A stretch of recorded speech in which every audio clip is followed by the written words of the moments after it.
అది వెళ్ళిన సువార్తికులు కూడా ఒక గుంపుగా వెళితే అది జరగకపోదు.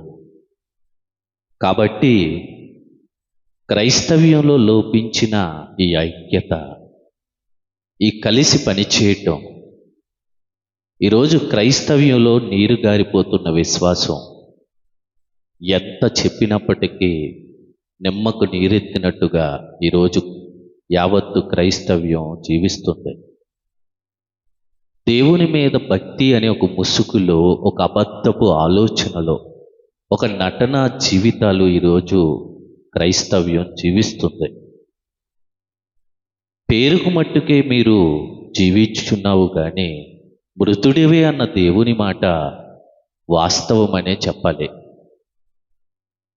మృతులుగానే ఈరోజు దేవునికి సమాజం కనిపిస్తుంది. ప్రియమైన వారులారా, నువ్వు మృతుడుగా ఉండవద్దు, నువ్వు శరీరమును ధరించుకున్న శవముగా ఉండవద్దు. దేవుడు నిన్ను తన చేతులతో తన యొద్దకు పిలుచుకుంటూ మీ కొరకు ఎదురు చూస్తున్నాడు. ఈ మాటలు విన్న క్రైస్తవ్యం ఆలోచనలోకి వెళ్ళాలి. ఉద్దర్రా, మృతులుగా మారకండి. దేవుడు ఇచ్చే పరలోకాన్ని పోగొట్టుకోకండి. ఆ జీవితం ఎంత గొప్పదో ధనవంతుడు నరకమునకు వెళ్ళినంత వరకు అర్థం కాలేదు. చేతులు కాలిన తర్వాత ఆకులు పట్టుకునే రోజు తెచ్చుకోకండి. దేవునిది దేవునికి చెల్లించాలి, లోకమునది లోకానికి ఇవ్వాలి. కానీ దేవునిది కూడా లోకానికి ఇచ్చే తరాలివి.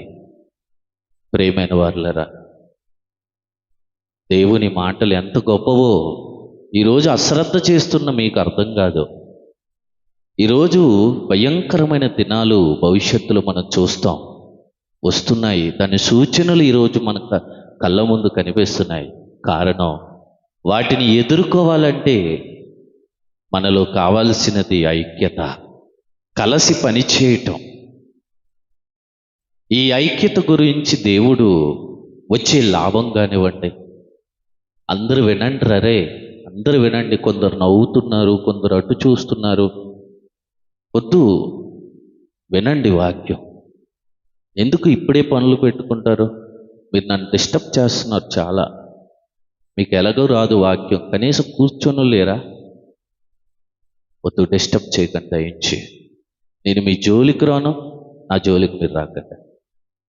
నేను వాక్యం చెప్పాలని నిలబడ్డాను, వాక్యమే చెప్తాను.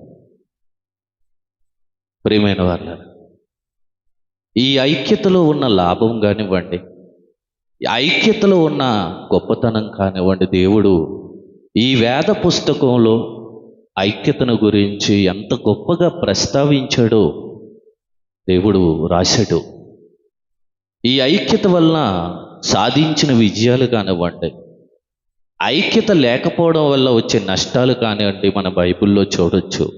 అందుకే దేవుడు ఒక మంచి మాటను గుర్తు చేస్తూ ఒకసారి దాన్ని చదువుకొని కొద్దిగా ముందుకు వెళ్దాం.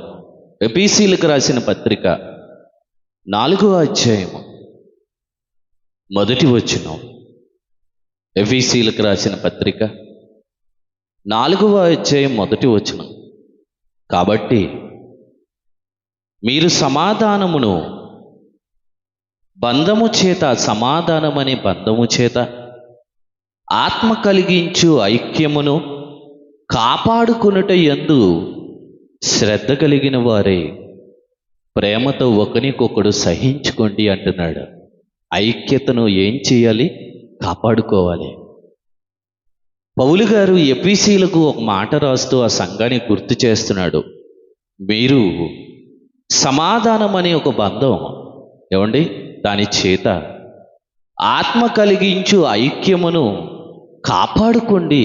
ఏమంటే ఐక్యతను ఏం చేయాలి? కాపాడుకుంటేనే ఉంటుందండి ఐక్యత. అది ఉండదు. ఏమంటే ఒక గాజు పాత్ర, నువ్వు దానిని కాపాడుకుంటేనే అది పడదే. వల్ల ఒక బంధం ఏర్పడి, ఈ బంధము వల్ల మీలో ఐక్యత నిలబడుతుంది. దీనిని కాపాడుకోవడానికి ప్రతి ఒక్కరూ ప్రయత్నం, ప్రేమతో సరేలే, నా చెల్లె అన్నదిలే నా మాట, నా తమ్ముడే అన్నాడులే ఆ మాట, నా అన్నయ్య కదా అన్నాడు, నా కాపరే కదా నన్ను అన్నాడు ఆ మాట. నా కాపరంటే నేను పడనా? నన్ను పరలోకానికి పట్టుకెళ్ళి ఆయన ప్రతిరోజు వస్తువును శుభ్రం చేస్తున్నట్టు తన మాటలతో నన్ను శుభ్రపరుస్తున్న నా కాపరి. ఏమంటే ఐక్యతలో ఎన్నో విజయాలు ఉన్నాయండి. ఐక్యత లేకపోతే ఏమి ఉండదండి. నిజంగా ఒక ఇటుకని చూడండి, దాని మీద మరొక ఇటుక కలిస్తే ఒక పెద్ద ఇల్లు అవుతుంది. ఒక ఇటుక మీద మరొక ఇటుక, ఇటుక మీద ఇటుక ఒకటికొకటి కలిసిందనుకో, ఒక నివాసం కలిగిన ఒక మంచి ఇల్లు, గృహం అవుతుంది. అదే ఏ ఇటుక దేనితోని కలవలేదనుకోండి, అది ఏమవుతుంది? నిరుపయోగం అవుతుంది, మూలక విసిరివేయబడుతుంది. అది దేనికి పనికిరాదు. అది ఏమైపోయినా మనకు బాధ లేదు. అది ఒకదానితో ఒకటి చేర్చబడితే ఏమండి, అది ఐక్యతతో ఒక మంచి నివాసముగా ఏర్పడుతుంది. ఐక్యత అంత గొప్పదేంటి.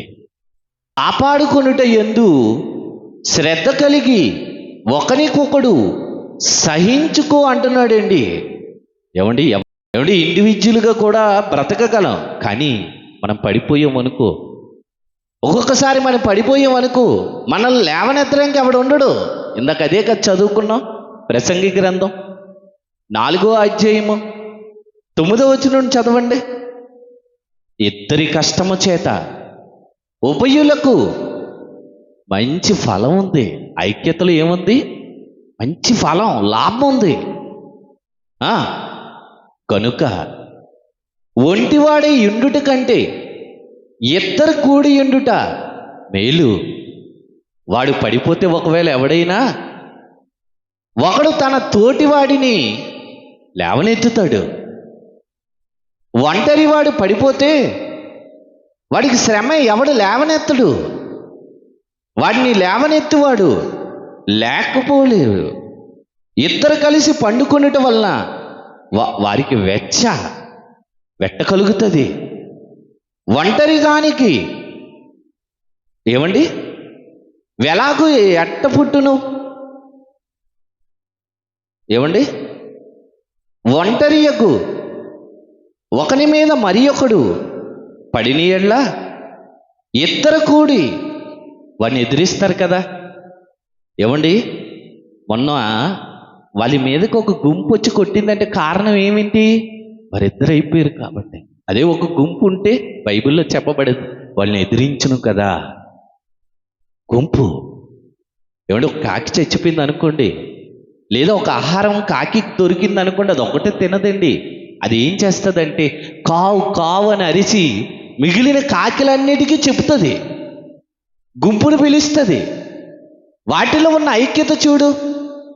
ఏదైనా ఒకటి చనిపోయింది అనుకోండి, వెంటనే గుంపును పిలుస్తుందండి.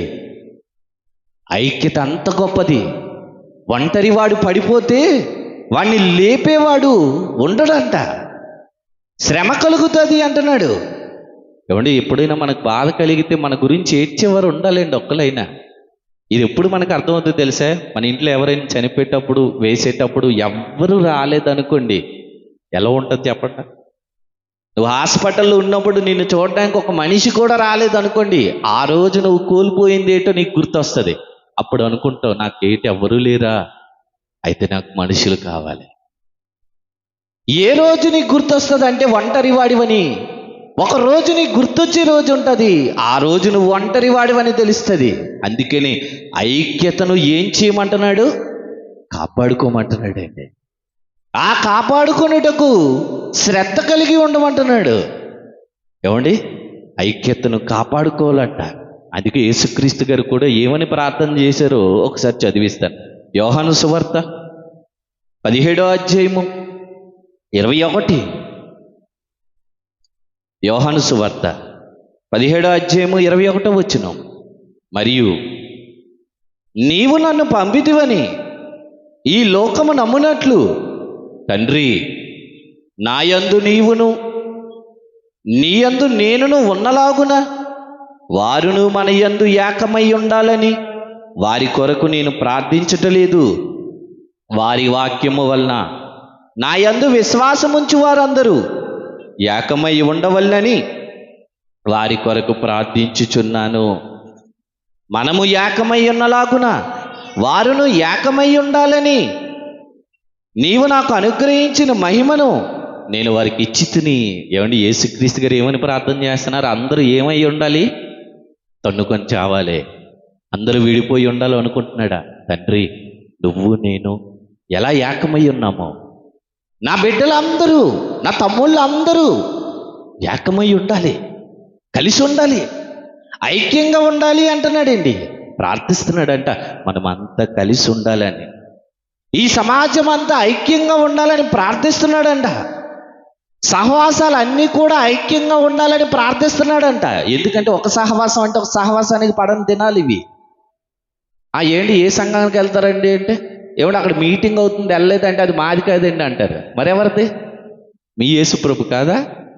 మీ వాక్యంలో మాటలు చెప్పట్లేదా? ఏమండి, మీరేమంటే అక్కడ ప్రార్థన అవుతుంది వెళ్ళలేదంటే మాది కాదండి అంటారు. ఈరోజు సహవాసాల్లో కోల్పోయిన ఐక్యత ప్రభువు చెప్తున్నాడు, ఇదిగో మన ఇద్దరము ఏకమై ఉన్నలాగున. ఈరోజు ఉన్న సహవాసాలన్నీ, సంఘములన్నీ, మనుష్యులు అందరిలోనూ ఏముండాలి? ఐక్యత ఉండాలి అంటున్నాడండి. ఎందుకంటే సాతాను మంచిది కదా, అసలే ఎవడినైనా ఐక్యతలో నుండి తప్పించగలదు. ఎంతటి నీతివంతుడినైనా అనీతివంతునిగా మార్చగల శక్తి దేనికుంది? సాతానుకు ఉందండి. అందుకే ఇది ప్రభువు కూడా దానికి చోటివ్వకండిరా అంటున్నాడు. మీరు అపవాదికి ఏమివ్వద్దు, చోటివ్వకండి. ఎందుకంటే అది ఆదిలోనే విడగొట్టేసే ఏమండి క్యాండిడేట్. అది ఆదాము హవ్వ ఉన్నప్పుడు, ఇద్దరు ఉన్నప్పుడు వెళ్ళలేదండి. అది ఇద్దరు కలిసి ఉన్నప్పుడు వెళ్ళిందా సాతాను? ఏ ఆదాము ఒకసారి మీ ఆవిడిని పిలు అనలే, ఏ హవ్వ ఆదాముని పిలు అనలేదండి. అది ఎంత విడగొట్టేదో చూడండి. ఇద్దరు లేనప్పుడు, ఒంటరిగా ఉన్నప్పుడు అది ఎంటర్ అవుతుంది. మీరు కూడా ఎప్పుడైనా ఎవ్వరు లేనప్పుడు ఎంటర్ అయ్యే మనిషిని మీరు పట్టియాలి. అంటే ఇదేదో మాలోనికి నింపటానికి వస్తుంది. సాతానికి ఉన్నాం అదేనండి. ఇద్దరే ఉన్నారు అక్కడ. పోనీ ఎక్కడికి వెళ్ళాడు? డ్యూటీకి వెళ్ళాడు ఆదాము? పని మీద పక్కూరు వెళ్ళాడా? లేదండి, ఆ తోటలోనే ఎక్కడో ఉన్నాడండి. ఏం పిలవచ్చుగా? మరీ అంత దూరమేం వెళ్ళిపోరు కదండి. ఇద్దరు ఎక్కడో ఉంటారు. ఇద్దరు ఉన్నప్పుడు మాట్లాడొచ్చు కదా, మాట్లాడలే. ఒంటరిగా ఉండడం చూసింది. వీరిలో ఎలాగైనా దేవునికి వీరికి ఉన్న మధ్యన ఉన్న ఐక్యతను చెడగొట్టాలని ఆలోచించింది. ఏదోలాగా ఉపాయం పన్నింది. ఒంటరిగా ఉన్నప్పుడు వెళ్ళింది, వారి ఐక్యతను పాడు చేసిందండి. సాతానికి అదే పన్నండి, ఐక్యతను పాడు చేసేస్తుంది. అందుకే నా బిడ్డలారా, అపవాదికి చోటివ్వకండిరా. అది మిమ్మల్ని విడగొడుతుంది. ఏమండి, మీలోనికి చేరుతుంది. నిజంగా ఎవరైనా అపవాదికి చోటిస్తే వారి ఇంటిలోని ఎప్పుడు గొడవలే ఉంటాయండి. మీలో ఎవరైనా పురుషుడు కానివ్వండి, పిల్లలు కానివ్వండి, స్త్రీ కానివ్వండి, అపవాదికి చోటు ఇచ్చే ఇంట్లో ఏముంటాయి తెలుసా? గొడవలే. ఎందుకంటే అది గొడవలు పెడుతుంది, ఇద్దరిని విడగొడుతుంది. అది కలిసి ఉండనివ్వదు, ఒకరినొకరు ఆదరించుకోనివ్వదు, ఒకరినొకరు బలపరచుకోకుండా చేస్తుంది, ఒకరినొకరు హెచ్చరించుకోకుండా చేస్తుంది, ఒకరికొకరు సమాధానం లేకుండా చేస్తుంది. ఏదిది? అపవాది ఐక్యతను పాడు చేస్తుంది. అందుకే యేసుక్రీస్తు ప్రార్థన చేస్తున్నారు, తండ్రి నాయందు నీవును నీయందు నేనును ఉన్నలాగున ఇదిగో నా తమ్ముళ్ళు కూడా మన యందు ఏకమై ఉండాలని ప్రార్థిస్తున్నాను. ఏమంటే నిజంగా ఏకమై ఉంటే ఏకమై ఉండాలి అని ఎందుకంటాడు? విడిపోతున్నామంటే, కలిసి ఉండట్లేదు, ఐక్యతను పాడు చేసుకుంటున్నాం. అందుకే వారిలో ఐక్యతను ఉంచు అంటున్నాడు. ఐక్యత ఎంత గొప్పదండి. ఒక రోజు అంట ఇద్దరు నడుచుకుంటూ వెళ్తున్నారంట. ఇద్దరు నడుచుకుంటూ వెళ్తున్నప్పుడు పైనుంచి ఒక పెద్ద రాయి పడ్డది. ఇద్దరు కలిసి దాన్ని పట్టుకొని పిండి చేశారు. మళ్ళీ కొంత దూరం వెళ్ళారు, మళ్ళీ ఒక పెద్ద రాయి పడింది. మళ్ళీ ఇద్దరు కలిసి దాన్ని పట్టుకున్నారు, మళ్ళీ ఇద్దరు కలిసి దాన్ని పిండి చేసేసారు. మరి కొంత దూరం వెళ్ళారు. ఇద్దరు వెళ్ళేటప్పటికి ఇద్దరి మధ్య కొద్ది దూరం వచ్చింది, మళ్ళీ ఒక రాయి పడింది, ఒక మనిషి పట్టుకున్నాడు. అది పిండి చేయటానికి ఒకరైపోయారు. ఈలోపు మరొకడి మీద మరొక పెద్ద రాయి పడింది. మరలా దాన్ని పట్టుకున్నాడు, పిండి చేయలేకపోయాడు. ఏమండి, ఇద్దరికి బరువు అయిపోయింది. అదే ఇద్దరు ఉన్నప్పుడు ఏమైంది? ఇద్దరు కలిసి దాన్ని పిండి చేశారు. కానీ ఒంటరిగా ఉన్నప్పుడు ఏమైంది? పిండి చేయలేకపోయారండి. చూసారా, ఐక్యత అనేది ఎలాంటిదో. ఇద్దరు ఉండటం వల్ల దేనినైనా మీరు ఏం చేస్తారు? పిండి చేసేయగలరు. అది ఒంటరిగా ఉన్నావు అనుకో, నువ్వేమీ చేయలేవు. అందుకే యూనిటీ ఈజ్ ద ఇంపార్టెంట్ అంటారు. చాలా గొప్పదండి ఐక్యత, యూనిటీ అనేది. అందుకే ఐక్యముగా ఉండాలి అంట. ఐక్యముగా తండ్రికి ప్రార్థన చేస్తున్నాడు, ఐక్యత ఉండాలి. చూడండి ఇంకో మాట, రోమపత్రిక 12వ అధ్యాయము 15వ వచనం. ఏమండి, రోమపత్రిక 12వ అధ్యాయము 15. సంతోషించు వారితో సంతోషించుడి, ఏడ్చు వారితో ఏడువుడి. ఒకని హెచ్చువాటి యందు మనస్సుంచక తగ్గువాటి యందు ఆసక్తులేయుండుడి. మీకు మీరే బుద్ధిమంతుడు. మనుషులందరి దృష్టికి యోగ్యమైన వాటిని గూర్చి ఆలోచన కలిగి ఉండుడి. శక్యమైతే మీ చేతనైనంత మట్టుకు సమస్త మనుష్యులతో ఎలా ఉండాలి? సమాధానం. ఏడ్చువారితో ఏడవంటున్నాడండి. ఒకనితో ఒకడు మనస్సు కలిసి ఉండమంటున్నాడు. ఏమండి, ఈరోజు క్రైస్తవ్యం అలా లేదు. ఒకని మనసు ఒకటి కలవట్లేదు. అర్థం కాలేదేంటి అంటది. ఏంటి, పెళ్ళే 10 ఏళ్ళు అయినా మా ఆవిడ నాకు అర్థం కాలేదేంటి అంటది. అంటే ఏంటి అర్థమైంది? ఇద్దరికి మనస్సు కలిసి లేదు, ఐక్యత లేదు ఇద్దరిలో. ఇప్పటికీ ఆమె ఒక గది అయితే ఇతను ఒక గది. అమ్మ మీ ఆయన అక్కడ ఏమో నాకేం తెలుసు అంటది. తెలీదా? అంటే అలాంటి నడత ఈరోజు సమాజంలో ఉందండి. ఐక్యత లేదంట. అందుకే అంటున్నాడు, ఏడ్చి వారితో ఏడువు, సంతోషం గల వారితో సంతోషం ఉండు, ఒకనితో ఒకడు మనస్సు కలిసి ఉండు అంటున్నాడండి. మనస్సు కలిసి ఉండాలంట, ఐక్యతను కాపాడుకో అంటున్నాడు, మంచి మంచి ఆలోచనలు కలిగి ఉండమంటున్నాడు. ఎందుకంటున్నాడు? ఏమండి, కలిసి ఉంటే కలదు సుఖము అన్నారు పెద్దలు. అందులో ఉంటుందండి. ఏమండి, కలిసి ఉన్నాం అనుకోండి, ఇప్పుడు జంతువులు గుంపుగా ఉన్నాయి అనుకోండి, సింహం కూడా ఏం చేయలేదు తెలుసా? గుంపు మీదకి సింహం కూడా వచ్చి దాన్ని వేటాడలేదు. చిన్న జంతువైనా ఎప్పుడు వేటాడుతుందో తెలుసా? అది ఒక మూలకు వెళ్ళి దాన్ని గమనిస్తుంటుంది. ఇందులో ఏదో ఒక చిత్తినీది ఉంటుంది. ఇది గుంపులో ఉండదన్నమాట. గుంపులో ఉండకుండా గుంపు నుంచి వేరైపోతాయి. వేరైపోయి అందులో చేయడుతుంది. ఇలా గమనిస్తుంటుంది సింహం వేటాడటానికి. అపవాది కూడా అలాగే. నువ్వు గుంపులో ఉన్నావు అనుకో, నిన్ను ఎవ్వడేం చేయలేడు. నువ్వు ఏదో రోజు అట్టెళ్ళడం ఇట్టెళ్ళడం మొదలెట్టావు అనుకో, నిన్ను పసిగడుతుంది. అంటే ఇది కొద్ది చిత్తినీదిరా, దీన్నే పట్టాలి. ఏదోసారి నువ్వు వెళ్తున్న తోవలో నుంచి లేట్ అయిపోవడమో, ఏదో టైంలో నువ్వు పక్కకి వెళ్ళడమో చూస్తుంది. ఈ మృగం ఏం చేస్తుంది? ఆ సమయంలోనే వేటాడుతుందండి. అదే గుంపులో ఉన్నప్పుడు ఎవడు ఏది చేయలేదండి. మీరు ఆ డిస్కవరీ ప్లానెట్ కానీ జియోగ్రఫిక్ ఛానల్ కానీ మీరు చూసారు అనుకోండి, ఈ సీరియల్ కొద్ది రోజులు ఆపి ఇలాంటివి కూడా చూడండి, చాలా నీతి తెలుస్తుంది.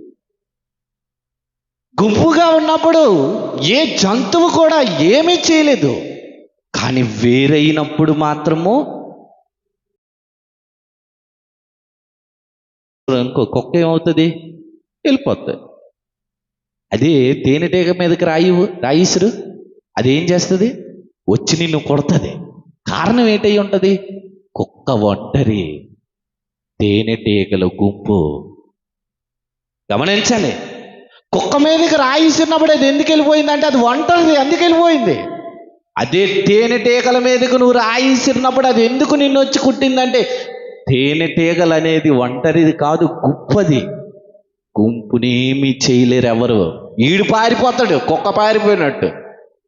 గుంపు అంత గొప్పదండి, ఐక్యత అంత గొప్పదండి, కలిసి ఉండడం అంత గొప్పదండి. అందుకే యేసుక్రీస్తు కలిసి ఉండుటకు ప్రయత్నపడండి అంటున్నాడు. సహించుకోమంటున్నాడు, ఒకరినొకరు ప్రేమించుకోమంటున్నాడు. దేని కొరకు? ఒరే, గుంపుగా ఉంటే, ఐక్యతగా ఉంటే మిమ్మల్ని ఎవ్వరు కూడా, చివరికి సాతాను కూడా మిమ్మల్ని ముట్టలేదు. గుంపు అంత గొప్పది. ఒంటరైతేనే అది అని దేవుడు అందుకని చెప్తున్నాడు. ప్రియమైన వాళ్ళరా, ఏమండి, అంత గొప్పదంట. మరో మంచి మాట చూడండి.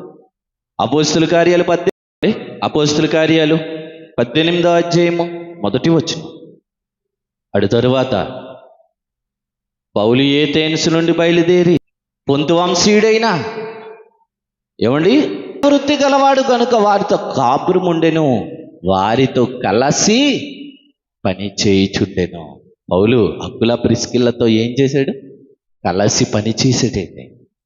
కలిసి పని చేయలేండి, ఇండివిజువల్ కాదండి, కలిసి పని చేయాలి, ఐక్యతగా పని చేయాలి. వాక్యం ఇందులో చెబుతున్నది ఏంటి తెలుసా? ఐక్యత ఇంపార్టెంట్. పౌలు కూడా నాకు ప్రసంగం వచ్చు, నాకు జ్ఞానం వచ్చు, నాకు చాలామంది జనాలు ఉన్నారని వెళ్ళిపోలేదండి. ఐక్యతగా ఉండి కలిసి పని చేశాడంట. అక్కు పెట్టుకోవట్లేదండి. ఇప్పుడు ఎన్ని డోర్లు? సింగిల్ డోర్, ఒకలే. అప్పుడు 2 డోర్లు ఉండేవి, ఐక్యతగా ఉండేవి, 1 1 2. ఇప్పుడు 2 డోర్లు ఎక్కడ లేవు, ఐక్యత పోయింది. Single individual. కలిసి ప్రిస్కిల్లతో కలిసి పని చేయించు ఉన్నాడంటే అండి, కలిసి పని చేస్తున్నాడు.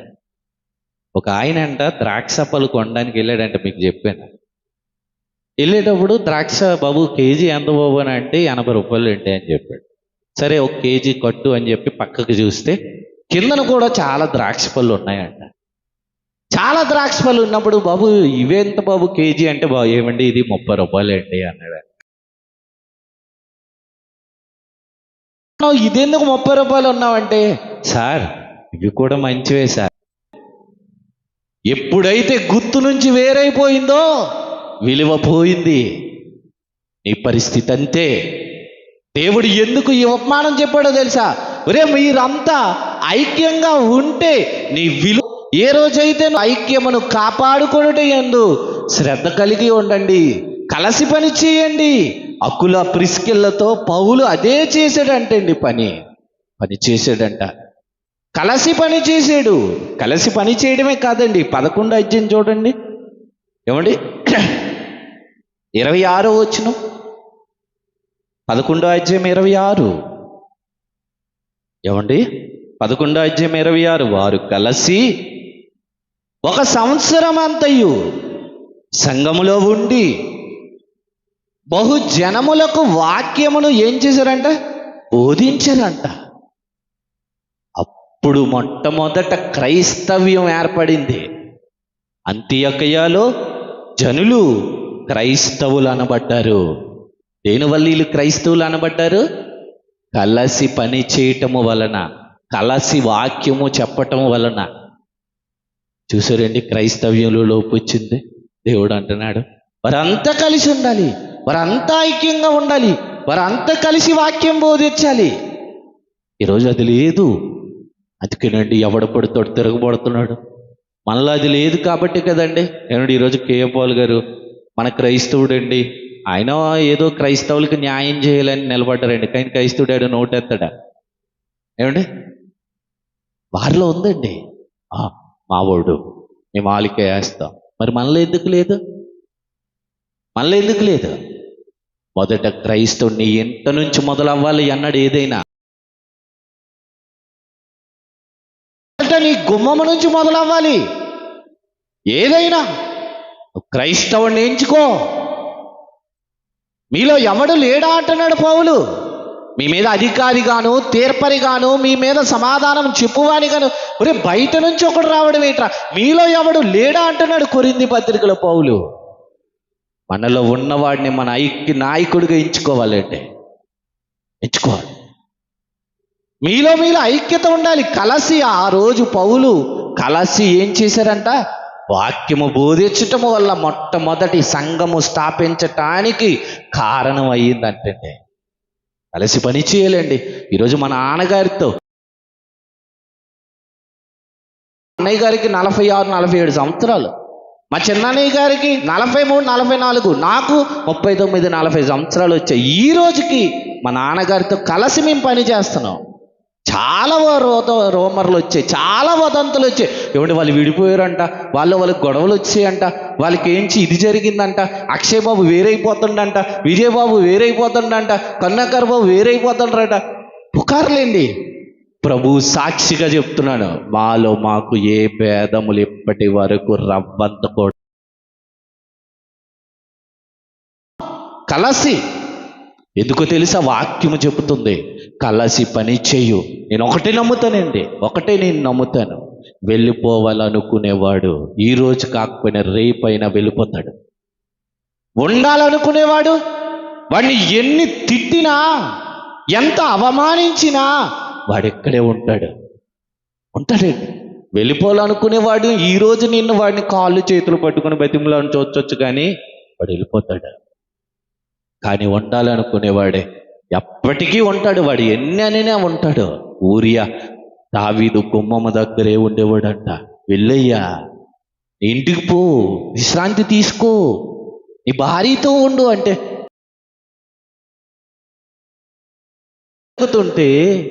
నా ప్రభువు ఎక్కడ ఉంటే నేను ఇంటికి వెళ్ళి నిద్రపోదునా, నా భార్యతో సంతోషించుదునా అంటున్నాడు. ఎందుకు? నమ్మకమైన వాడు వెళ్ళడు. నమ్మకమైన వాడు కలిసి పని చేస్తాడు. బైబిల్ అదే చెప్తుంది. ఆ రోజు పౌలు ఏం చేశారంట? ఆ రోజు వారు కలిసి 1 సంవత్సరం అంతయు సంఘములో ఉండి బహుజనులకు వాక్యము బోధించి అలా చేయటము వలన మొట్టమొదటి సంఘముగా వారు ఆ రోజు స్థాపించారు. కలిసి పని చేయటంలో ఉన్న అదృష్టం, లాభం ఎంత గొప్పదండి. యూనిటీ. నువ్వు సంఘములో ఉండు, వేరవ్వకుండా ఉండు, నిన్ను ఎవ్వడు ముట్టలేడు. వేరుండ గోరువాడు స్వేచ్ఛాపరుడని బైబిల్ చెప్తుంది. అట్టివాడు లెస్సైన జ్ఞానమునకు విరోధి. వేరుండ కోరువాడు. మేము వెళ్ళిపోతాం, 4 ముక్కలు నేర్చేసుకున్నాం, ఇంకో గుడి ఏంటెత్తాను? నీ ఎక్స్పీరియన్స్ ఎంత? నీ అనుభవం ఎంత నేర్చుకున్నావు? 4 మాటలు, 4 ప్రసంగాలు వస్తే నలుగురు నీ వెనకతలు కనబడితే గుడెట్టడమే. మరి గుడిరా ఇది దేవుని దించే గదిరా. మరి దేవుడు ఎక్కడ పడితే అక్కడ దిగడరా. ఏమంటే దేవుడు ఉండాలంటే ఆయన ఎన్నుకునే ఇక్కడి నుంచి కిలోమీటర్ దూరం ఉంటుంది రోడ్డు. బిందులు నీళ్లను పెట్టుకొని ఆడపిల్లలు ఎంత మోసారో మాకు తెలుసు. ఇక్కడ ఉన్న బండలు బద్దలు చేయడానికి ఎంత నలిగరో ఇచ్చున్నాడు. పని చేయిస్తున్నాడు. అందుకేనండి ఓపెన్ డోర్స్. చాలా మంది నా స్నేహితులేనండి ఇలా సంఘాలు పెట్టడం కట్ ఆఫ్. ఇంకా నేను ఎవరినో తెలియలేనట్టు మొఖాలు తిప్పేసుకోవడం, నేను ఎవరో తెలియలేనట్టు మొఖాలు పక్కకు వెళ్ళిపోవడం, దారి తప్పిపోవడం. ఏంట్రా? కలిసి పని చేయవా? అవసరం లేదా? అయిపోయిందా? నిన్ను వాక్యంలో పెంచినవాడు, నిన్ను వాక్యంలో ఎదిగించినవాడు, నీకు నీరు పోసినవాడు, నీకు ఉగ్గు తాగించినవాడు ఈరోజు నువ్వు 4 మాటలు నేర్చుకున్న తర్వాత నీకు పరాయోడైపోయాడా? చాలా బాధేసేదండి ఒక్కొక్కసారి. మన సంఘస్థులు చూసినప్పుడు కూడా, పెద్దవారు అనుభవజ్ఞులు అందరిని చూసినప్పుడు ఎందుకో తెలియని మనిషితో ఉన్నట్టుగా. ఎందుకండి కలిసి పని చేయాలి. ఐక్యత మోస్ట్ ఇంపార్టెంట్. వాక్యం అదే చెప్తుంది. తండ్రి నీవు నేను ఏకమై ఉన్నలాగున వీరు ఏకమై ఉండాలి. తండ్రి విడిపోచున్నారయ్యా, సాతాను విడగొడుచున్నది. మరి ఏకమై ఉండాలి. ఆ రోజు కలిసి పని చేసి ప్రారంభ సంఘాన్ని స్థాపించారంటే అవుడే. మరి మంచి మాట చూడండి. కొలసీలకు రాసిన పత్రిక 3వ అధ్యాయము ఏమండి 15వ వచనం. కలిసి పని చే ఏమంటున్నాడు? మళ్ళీ చదవండి. క్రీస్తుగా అనుగ్రహించు సమాధానము మీ హృదయములు ఏలుచుండాలి. ఏంటి? సమాధానం ఉంటేనే అందరితో ఉంటామండి. హృదయంలో సమాధానం లేదనుకోండి, ఎవరితో ఉండవండి. ఎప్పుడు అదే అంటాను. బైబిల్ అదే చెప్తుంది. క్రీస్తు అనుగ్రహించు సమాధానం మీ హృదయంలో ఉంటే నువ్వు అందరితో ఉంటావు.